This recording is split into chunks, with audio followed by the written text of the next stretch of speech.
Hey guys, welcome back to Medical Coding with Blue. Today's episode is all about what to expect as a medical coder. If you are brand new to my channel, welcome. I am Blue. I'm a medical coder. I have been a medical coder for over 10 years. I really love sharing the things that I know with all of you. So I hope you'll take a second, hit that subscribe button, and hit that like button. And at the end, if this video helps you, I hope that you will share it. Okay, let's get started. All right. What are some of the challenges of being a medical coder? Like productivity, how do you handle it? Is this a stressful field? What is this all about? What can I expect as a medical coder? All right. As with any profession, whether you are a doctor or a lawyer or a medical coder, every field has its pros and cons, okay? To me, this field is filled with both, okay? Both categories can be filled. And yes, there are some days that are better than others. And yes, it gets frustrating. But I think that the pros outweighs the negatives, okay? And so I'm going to talk about some of them today. The first one is this a stressful field? It's stressful in the fact that if you don't know how to handle stress to begin with, it can be a problem, because we have a lot of changes always coming at us all the time, with just new guidelines that come out every single year. The codes get updated every single year. Sometimes like your facility may have policy changes and so on and so forth, things like that. That can be very stressful. The constant change or the constant, having to do new things can be stressful for some people. But again, it goes back to being able to handle the stress and handle, the things that are brought to you. Okay. The other thing is if you don't study, that is a huge thing. And I always talk about studying all the time. I think studying is very important because this is what keeps you knowledgeable about the field. And study in a way that's not going to stress you out, but just continue to help you grow. For example, I know a lot about ortho and podiatry because that is my favorite specialty of all the specialties I've ever coded. I really love ortho and podiatry. And because of this, I tend to branch out with other things because I don't want to necessarily just focus on the one specialty. I need to be able to understand multiple specialties. So I read the New England Journal of Medicine on the weekend. No big deal, you know what I'm saying? But to me, that's not stressful to constantly read and look at new articles and read articles and things like that, watch different videos. That's not stressful to me. It may be stressful to others, but not to me. And that's what part of this is. It's always about growth, continuously learning ways of making yourself be better, okay? And as far as better in your craft, better as a person, better in your communication skills. And that's another thing. You got to have really good communication skills because you have to deal with these providers. And the providers above all else is most important. Yes, you will have to deal with your coworkers and you will have to deal with your supervisor and anybody else in your chain, okay? But the most important relationships are going to be with your providers, because the better your relationships are with them, the better your documentation comes out. It's easier for you to read, easier for you to get through, and things are much more clearer. When you are dealing with your coworkers, coworkers are a little funny because you have both ends of the spectrum when it comes to coders. You have coders that are friendly and will help you and don't mind answering your questions. And then you have the other ones that nobody taught them, so they don't want to help you, okay? You will find people like that. You will also find people that do get jealous, and it can be anybody. Anybody can be jealous of you. And I hate saying like jealousy is an issue, but it is. And for me, I think of us as adults, right? We're all adults. Nobody should be jealous of each other. For what other people may be jealous of you about, you may want what they have, right? Say, for example, me, right? I am very single, and I have my own place. I have my own nice fancy little car. You know what I mean? I can travel. I can get up and go anywhere I want to. And I know I'm smart because I dig and I do. And of course, obviously my channel. And I have all of these good things. And so sometimes when people like at work, they will hear like, well, I'll explain something. Well, she just thinks she knows everything and rah, rah, rah, rah, rah. And that's their own issue. It's not that I think that I know everything. It's just that's their own issue. And when I look at them, I think, gosh, you know, they have families, they have husbands, they have kids, and they have all of these things that I don't have. But I'm okay with what I have, right? And so they should be okay with what they have. They should be secure in their gifts and the things that they have. They have, like I said, wonderful families, and you know, they have established roots and everything. And so there's just a difference. And to me, for somebody to be jealous of somebody else because of what they have or don't, right? Like me, no kids, no husband, no nothing. It doesn't make sense, but it happens. There's things like that that happen. And when you are in the medical coding field, it's filled with women, okay? And women are notorious for doing this to each other. I really wish this wasn't an issue. I really wish I didn't have to even say this, but it does happen, and I can't stand it, but it does happen. So that is one thing to expect. And if you're a male getting into this field, it's good because I think it balances out. It balances out the field, but just be prepared to be the only male in with a bunch of women. Okay, so that is something to expect. What else can I say? Well, I mean, of course, meeting your production standards is really huge. A lot of people put stress on themselves about, oh gosh, do I have to hit all of my quota every single day? And when I'm brand new and I don't know, okay, time out. When you start brand new, any place, right? Every place that I have started, and I've had 4 jobs as a medical coder, 4. Each time I've had a new job, I've always been given a ramp up period, right? Where I can ramp up to whatever the production standard is and whatever productivity and accuracy that they want. I've always been given like 90 days, okay, to get up to speed. So are they going to expect you to get right in there and start meeting quota 90 or 120 a day? No, that's ridiculous, okay? Because you still have to learn the systems. You still have to get integrated into what's happening on a daily basis. So no, they're not going to expect you to do that. I don't know of a single place that will demand that their coders start out immediately with their production standards so high or accuracy standards. And if you can't meet your production in one day, that's okay. Don't panic, because production standards are typically calculated over a set period of time, right? It could be a month or it could be 6 months. And what they do is they take out the time that you're not coding, okay? Like if you're in meetings or if you're having to do education or whatever, they'll take that time out because that's considered non-coding time.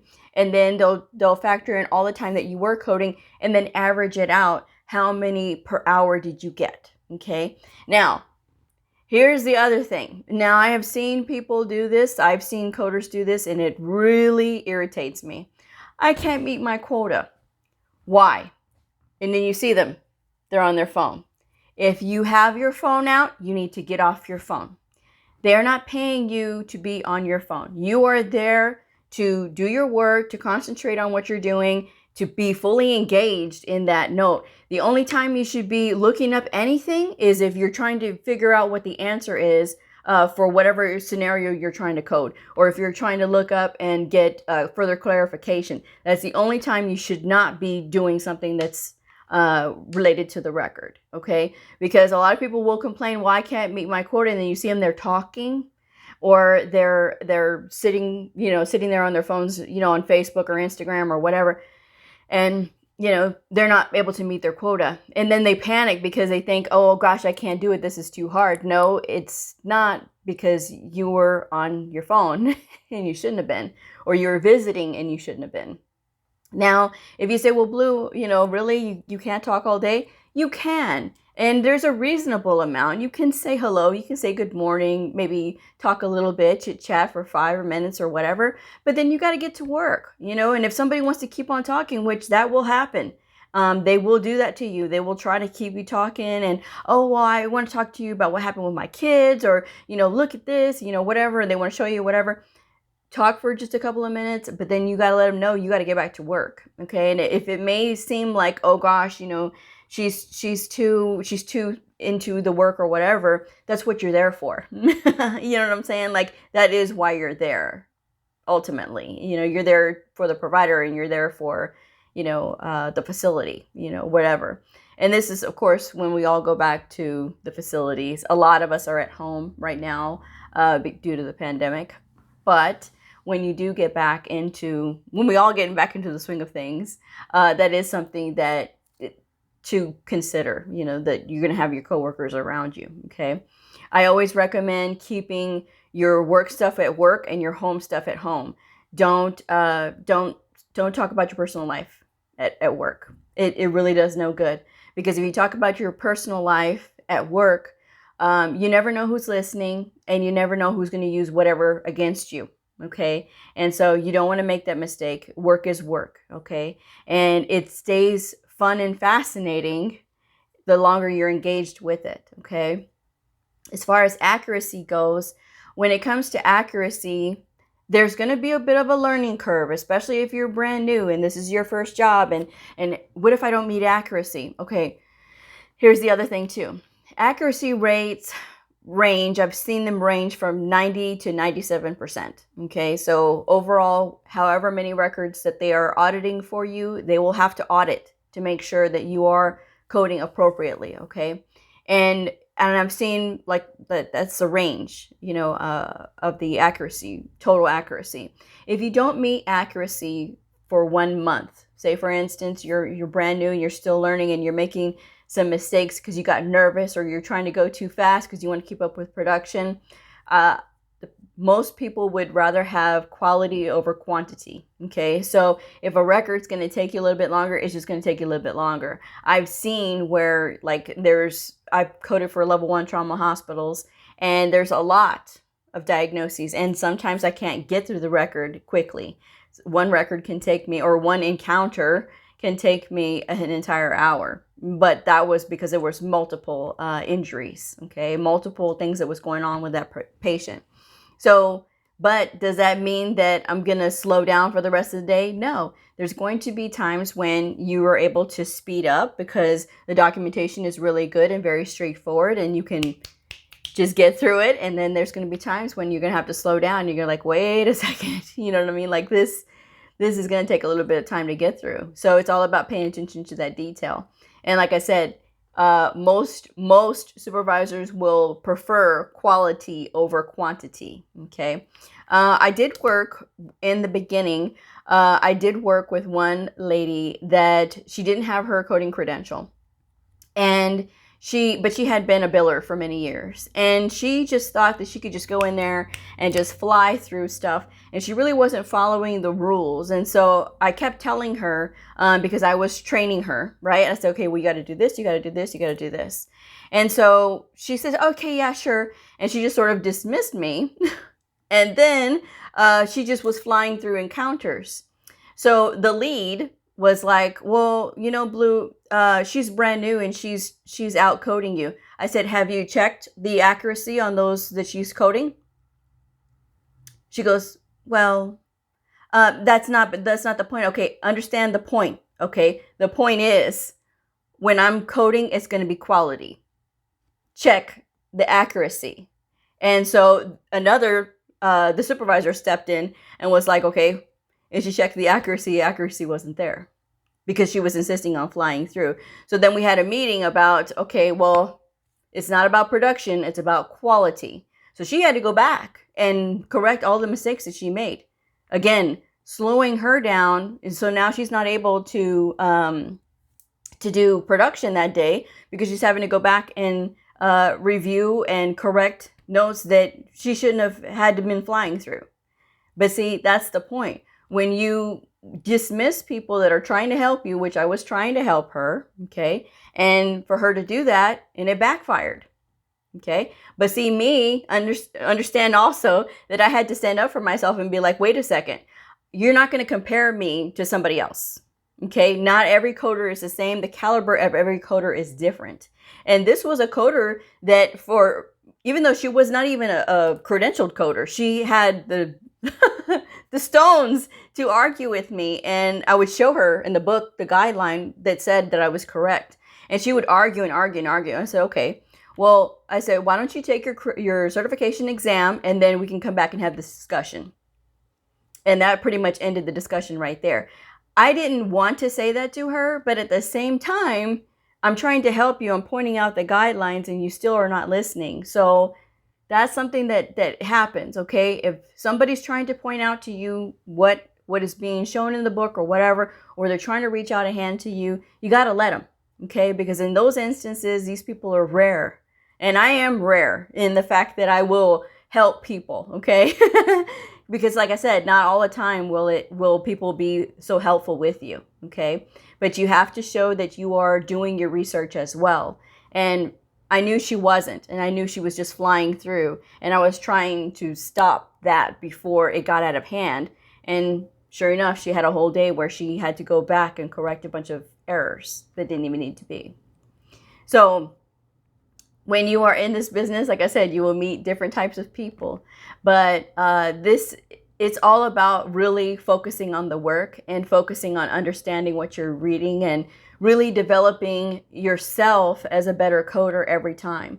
Because all of this stuff that I talk about on my channel is not stuff that you're going to learn in school. I mean, honestly, like all these other things, this is not what you learn in school. This is what you learn when you're on the outside. So you all have the benefit of hearing some of the things that I've been through. Okay. And I'm sharing this so hopefully you guys will know what you're walking into. You can't always be prepared for everything. Okay. So don't even try to over prepare yourself. Well, I just want to kind of get a frame of reference. Every place is going to be different. Every facility is different. Every doctor's office is different. And some places they have production standards and some places they don't. Some is just like, okay, we get this many encounters in and we're going to trust you to get it done. And whatever you get done is what you get done. And then you can take care of the rest of it and just catch up as needed. Okay. If I worked in a place like that, I would never abuse that privilege. Okay. Because to me, I don't like my feet to be held to a certain standard either, because there are days when it is hard for me to reach that 90 encounters per day because I'm in the encounter, I'm really looking at it, or I'm having an issue with a provider, you know, because there are days when there's sometimes like a couple of days in a row I can't get it, and then I hear from my boss, you know, Blue, what are you doing? And I'm like, hello. I'm working on this and I would rather be right than incorrect. So if you want to look at it, you can. I'm just saying. So then she kind of like backs off a little bit, but you are going to have these situations with your supervisors. But as long as you have your proof and your references and everything else that you're looking at, that you're trying to get this figured out, is understandable. But if they think that you are goofing off and then they find out that you are, then that is something different. Okay. So it's all about being responsible. Yes, we get a lot of autonomy with what we're doing, but you have to be responsible with it. And I've never abused the fact that I have all this autonomy, you know. Sometimes I guess because my boss has a boss to answer to too, you know, and she's just wondering, and it's never really that bad, right? If I'm low one day, it's never really that bad, but I think sometimes she just panics. But what are you gonna do? So, but that's just some of the things. The positive things that I cannot tell you guys enough of is when you are growing with your providers. I've talked about this before. Yes, there are some times when providers will get snappy with you. That's something you have to anticipate, okay? Because not all coders are created equally. Not all coders are going to go out of their way to talk with the providers, okay? So when they do find coders that do talk with them, you have to make sure that you are equally as engaged with them. You have to make sure that you are respectful at all times, no matter what. because there's going to be times when they're going to snap at you, and you may be tempted to say something back, but don't do it, because what they think and what they do is on them. It's entirely on them. Okay, other people's opinions of you does not matter to you. It's not important, right? It's not important what they think of you. And this is something that you have to, it's a frame of mind that you have to get into. What other people think about you is not important to you. What you are projecting, what you are giving out, that is what is important. Because at the end of the day, if I cared about what other people thought of me at work, right? Anybody, I would be in big trouble, right? Because they know I know my stuff. And sometimes, like I said, other coders are going to get jealous of that. And I hate saying that, because I feel like we're all adults and we shouldn't be jealous. But, you know, I don't know. Some people are like that. But my projection out is that I'm there for the providers. And, you know, I'm there for the facility and what is best for them. That is where my care is. I'm not focused on everybody else. Okay. So that in turn gives me the gift of, okay, now I can learn more. I can focus more on this. And this is what I can expect at work, to be at work, to concentrate on work. Okay. That's what I expect. And that's what I do. Okay. I don't get caught up in the drama. I don't stay with the clicks. Okay. That's another thing. I don't mess with that. That's not my thing. Okay. My thing is my providers, my work. That's where my focus is. And then, of course, being with you guys.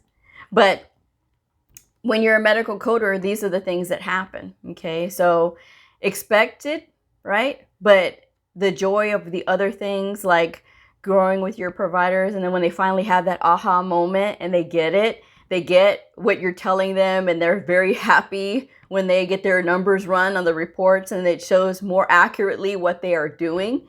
And then they're a little bit more happier with you.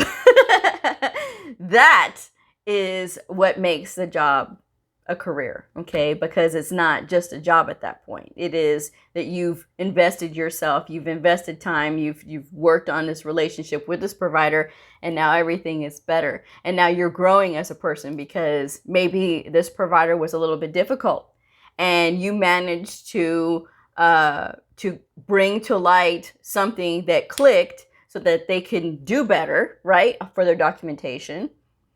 And then now look, you know, things are a lot better. And I tell my providers this all the time too. You don't know who your coder is going to be. And a lot of them agree, because they say, well, yeah, I never talked to my coder before. You know, you're the first person that's come to me and talked to me and things like that. I've never had a one-on-one relationship with a coder before, because our coders are housed away. And even if I was housed away, I would still insist on having that personal relationship and that personal contact with them, because it's important. And I said, you never know who your next coder is going to be. So in order for you to be prepared, this is what you need to document. You need to be as clear as possible. This is what you need to do. These are all the details, because as they're learning the details, then you're learning more as well. And you're comprehending what you're reading every time, even more. Okay. So those are some of the things that you can expect, but expect the good days and expect hard days. Okay. But it's like any other field. Okay. But I don't know of any other field that would, without a college degree, that would allow you to have this much growth. I'm just saying. So anyway, I'm going to wrap this one up. So I hope you'll join me for Q&A Tuesday tomorrow. I hope you'll sign up for my Patreon pledge drive. Every dollar pledged is one entry into one of my 3 prizes, which is a 90-minute Zoom session one-on-one with tutoring or coaching, or 60 minutes or 30 minutes. So it'll be your chance to be one-on-one with me. So let me know. I'll leave my Patreon link down in the description box below. The drawing will be on July 30th, and it'll be live here on YouTube at 7:30 Central Standard Time. All right.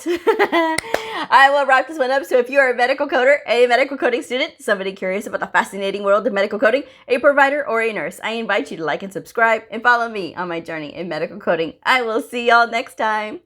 Bye.